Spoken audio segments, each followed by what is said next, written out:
అన్న నా పేరు తనికెంటి శ్రీనివాసులు. తనికెంటి జ్యువెలర్స్ మెయిన్ బజార్ మోట్లో నాకు షాప్ ఉంది.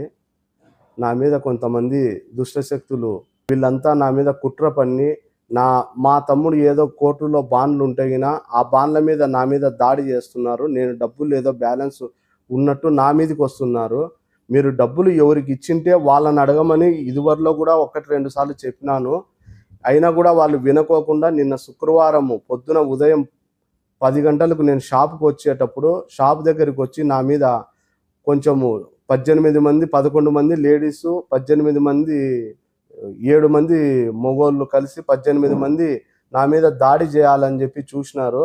వాళ్ళ దగ్గర మారణాయుధాలు కూడా ఉన్నాయి.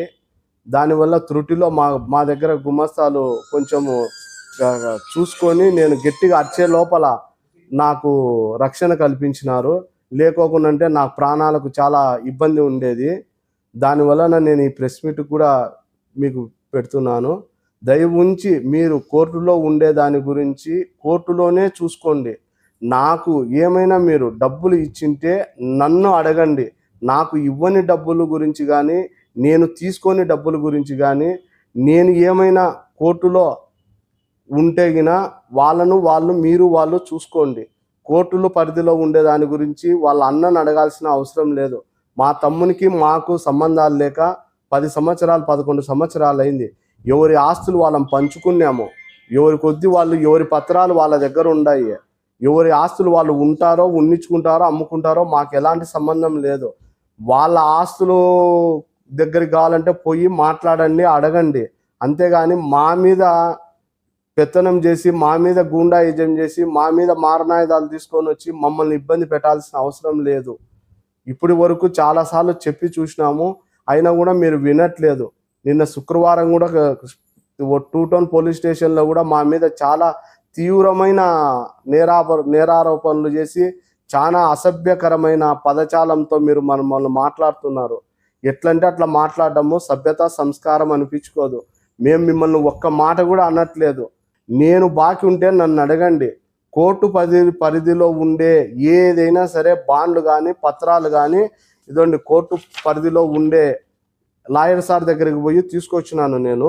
ఈ కోర్టు పరిధిలో ఉండే వాటాన్ని మీరు కోర్టులోనే చూసుకోండి. అంతేగాని మేము మా దగ్గరకు వచ్చి దౌర్జన్యం చేసి మమ్మల్ని ఇబ్బంది పెట్టి మమ్మల్ని ఏదో చంపాలని చూస్తున్నారనేది మాకు ఈ మధ్య కాలంలో చాలా అనుమానంగా ఉంది. దీనివల్ల కొంచెం మీరు ఆలోచించండి మానవత్వంతో. మీకు ఏదైనా డబ్బులు అతని దగ్గర నుంచి రావాల్సింటే అతనితో మాట్లాడుకోండి.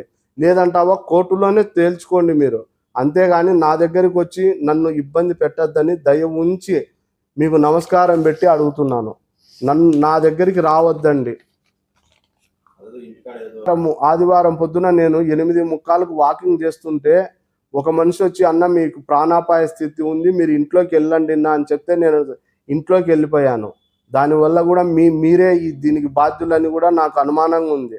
తెల్లవారు లేచినప్పటి నుంచి మేమేదో వ్యాపారం చేసుకొని బతికేటోళ్ళము.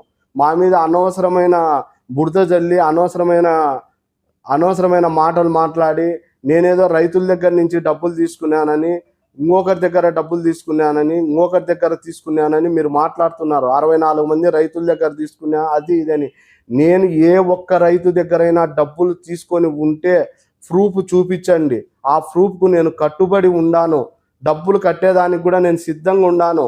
డబ్బులు నేను ఎవ్వరికి అప్పు తీసుకోను. మా మిస్సెస్ నాకు 10 సంవత్సరాల 12 సంవత్సరాల కిందటే నాయన బాండ్ రాయొద్దు, బాండుకు డబ్బు తీసుకోవద్దు, ఇది మంచి పద్ధతి కాదని ఆమె చెప్పి నాకు నేను ఏ రోజు అప్పు చేసినోని కాదు, అప్పు తీసుకున్నోని కాదు. కానీ మీరు నా మీద బురద జల్లే ప్రయత్నంలో మీకు కోర్టులో బాండ్లు చెల్లుతున్నాయో చెల్లలేదో మాకు తెలియదు. మా మీద మీకు కోర్టు పరిధిలో ఉండే దాని గురించి మా మీద అఘాయిత్యాలు చేసి మారణాయుధాలు తీసుకొని వచ్చి మమ్మల్ని చంపాలని చూసే ప్రయత్నం మీరు పూర్తిగా చేస్తున్నారనేది కూడా మాకు పూర్తిగా అర్థమవుతుంది. దీనివల్ల మాకు చాలా ఇబ్బందులు ఉన్నాయి. మీరు ఏమున్నా కోర్టులోనే న్యాయబద్ధంగా ధర్మబద్ధంగా మీరు తేల్చుకోవాలని నేను సవినయంగా మిమ్మల్ని కోరుతున్నాను. మీకు ఏదైనా ఇబ్బంది ఉన్నా ఆయనకి ఏమన్నా ఇబ్బంది ఉన్నా మీరు కోర్టులోనే చూసుకోండి. అన్న దగ్గరకు వచ్చి తమ్ముని దగ్గరకు వచ్చి నాయన దగ్గరకు వచ్చి దౌర్జన్యాలు చేసి ఇంటి దగ్గరకు వచ్చి ఇంటి దగ్గర మారణాయుధాలు తీసుకొని వచ్చి చంపాలని చూడొద్దండి. ఎవరిదైనా ప్రాణమే. మీదైన ప్రాణమే, నాదైన ప్రాణమే. దయ ఉంచి ఇట్లాంటివి చేయొద్దని మనస్ఫూర్తిగా నేను కోరుకుంటున్నా. దయ ఉంచి నా మీద మాత్రం ఇట్లాంటి ప్రయత్నాలు చేయొద్దండి. శుక్రవారం రోజు నా మీద 18 మంది వచ్చి అటాక్ చేస్తే నేను 2 టౌన్ పోలీస్ స్టేషన్ దగ్గర పోయి కంప్లైంట్ రాసి ఇచ్చినాను. దాని మీద ఎంక్వైరీ చేస్తున్నారు పోలీస్ వారు. వాళ్ళు ఎంక్వైరీ అయిపోయిన తర్వాతనే ఏం జరుగుతుంది అనేది తెలుస్తుంది. నా మీద 18 మంది మారణాయుధాలు తీసుకొని దాడి చేయడం అంటే ఎంత అమానుష్యంగా ఉందో. ఇంత ప్రొద్దుటూరు పట్టణంలో ఇంత నడిబొడ్డున, బంగారంగల్ల నడిబొడ్డున కత్తులు కటార్లు తీసుకొని వచ్చి పేపర్ల మధ్యలో తీసుకొని బొగ్గిట్లో పెట్టుకొని వచ్చి మీరు మారణాయుధాలు తీసుకొని వచ్చి దాడి చేస్తున్నారంటే మీరు ఏం చేస్తున్నారో మీకు అర్థమవుతుందో లేదో మీరే ఆలోచన చేసుకోండి. దయ ఉంచి కిరాయి రౌడీలను తీసుకొని వచ్చి కిరాయి వాళ్ళని తీసుకొని వచ్చి డబ్బులు ఇచ్చి చంపించాలని కూడా మీరు చూస్తున్నారని నాకు అనుమానంగా ఉంది మీ మీద. దయ ఉంచి పెద్ద మనుషులకు కూడా ఒకటే మాట చెప్తున్నాను, మీరు కేవలము డబ్బుల కోసమే మనుషుల్ని ప్రాణాలు తీసేటట్టుగా ఉన్నారని కూడా నాకు అనుమానంగా ఉంది. నా ప్రాణానికి ఏమి జరిగినా ఇంకా మరి కొందరు వారి బంధువులు ఉన్నారు, వాళ్ళది కూడా మా దగ్గర వీడియో ఉంది. నా మీద దాడి చేసినప్పుడు కెమెరాలలో నుంచి వీడియో రిలీజ్ చేస్తాము. దాన్ని కూడా రేపు మన్నాడు కోర్టులో దాన్ని సబ్మిట్ చేసేదానికి రెడీ చేస్తున్నాము. కోర్టులో సబ్మిట్ చేస్తాము వీడియో అంతా.